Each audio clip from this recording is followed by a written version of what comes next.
नमस्कार साथियों, आज हम कार्ल मार्क्स की अलगाव की अवधारणा को समझने का प्रयास करेंगे। कार्ल मार्क्स का जन्म 5 मई 1818 को जर्मनी में हुआ था। याद रखने के लिए 5-5-18-18 5-5-18-18। मुद्दे पर आते हैं।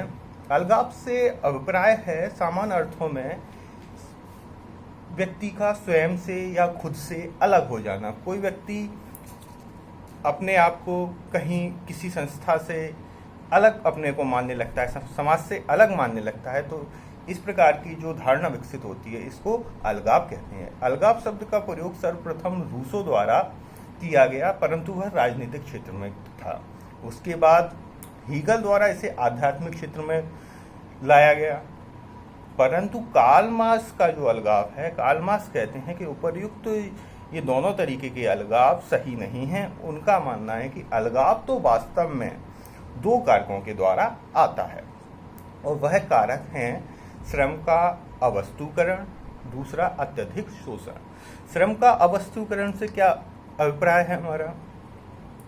श्रम का अवस्तुकरण, कार्ल मार्क्स कहते हैं कि पूंजीवाद आने के उपरांत मशीनों, तमाम उद्योग स्थापित हुए, मशीनों से उत्पादन होने लगा। जब मशीनों से उत्पादन होने लगा तो जो मजदूर है उसके हाथ के द्वारा वस्तु का निर्माण नहीं हो रहा है, मशीनों के द्वारा वस्तुओं का निर्माण हो रहा है। मजदूर तो केवल कोई वस्तु निकली मशीन के द्वारा, सांची में बन के उसको उठाया, उसने यहाँ रख दिया, कच्चा माल लिया, उसमें डाल दिया।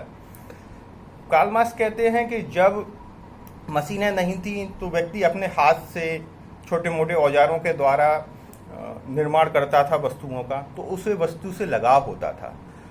अब मशीनों द्वारा वस्तुएं निकल रही हैं तो उसको वस्तुओं से लगाव नहीं है, वह केवल एक लेबर के रूप में वहाँ पर कार्य करता है। इसलिए श्रम का अवस्तुकरण हो गया है, और श्रम का अवस्तुकरण हो गया है इसलिए उसे वस्तु से लगाव नहीं है, क्योंकि वस्तु को बनाने में उसका जो सृजन क्षमता है वह नहीं लगी है। इस कारण उसमें अलगाव उत्पन्न हो जाता है, कार्ल मार्क्स कहते हैं। दूसरा वो कारण बताते हैं अत्यधिक शोषण। कार्ल मार्क्स कहते हैं कि पूंजीपति ज़्यादा से ज़्यादा फायदा कमाना चाहता है, और जब वो ज़्यादा से ज़्यादा फायदा कमाना चाहता है तो वो चाहता है कि श्रमिक को या मजदूर वर्ग को वो कम से कम उसके अधिकार का हिस्सा दे। इसी के तहत उन्होंने अतिरिक्त मूल्य का सिद्धांत समझाया है। तो वो कम से कम फायदा देना चाहता है। तो जब कम से कम फायदा देना चाहता है तो वो उसका शोषण करता है, लंबे समय तक काम करवाता है, विपरीत परिस्थितियों में काम करते हैं, और उसके बाद उन्हें आवश्यक तनख्वाह नहीं दी जाती, आवश्यक पारिश्रमिक नहीं दिया जाता, जिससे कि वो अपने जीवन का गुजारा कर सके। इन दो कारणों से मजदूर के अंदर अलगाव की भावना, श्रमिक के अंदर अलगाव की भावना विकसित हो जाती है। श्रम का अवस्तुकरण हो जाता है, मतलब वस्तुएं श्रमिक द्वारा हाथ से नहीं बनाई जा रही, मशीनें बनाई जा रही, मशीनों द्वारा बनाई जा रही हैं, तो उन वस्तुओं से श्रमिक का लगाव नहीं होता है। दूसरा, पूंजीपतियों द्वारा उनका अत्यधिक शोषण होता है, इस कारण उनका अलगाव हो जाता है। इस आधार पर कार्ल मार्क्स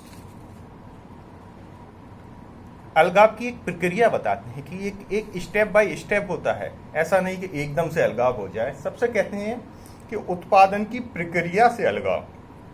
सबसे पहले उत्पादन की प्रक्रिया, जो उत्पादन की प्रोसेस है, उससे अलगाव होता है। उससे अलगाव क्यों होता है? कार्ल मार्क्स बताते हैं सृजनहीनता। कार्ल मार्क्स कहते हैं कि मजदूर में सृजनहीनता उत्पन्न हो जाती है, क्योंकि श्रम का अवस्तुकरण हो गया है। वह पहले अपने हाथ से अगर कोई स्टूल बना रहा है तो किस तरीके से उसका निर्माण करना है, उसको किस तरीके से सजाना है, किस तरीके से ऐसा करना है कि वो आकर्षक दिखाई दे, वो सारी जो सृजन क्षमता थी, वो सारी सृजन क्षमता मशीनों द्वारा हर ली गई। जैसा मशीन में डिजाइन फिट कर दिया जाएगा वैसे ही स्टूल निकलने लगेंगे।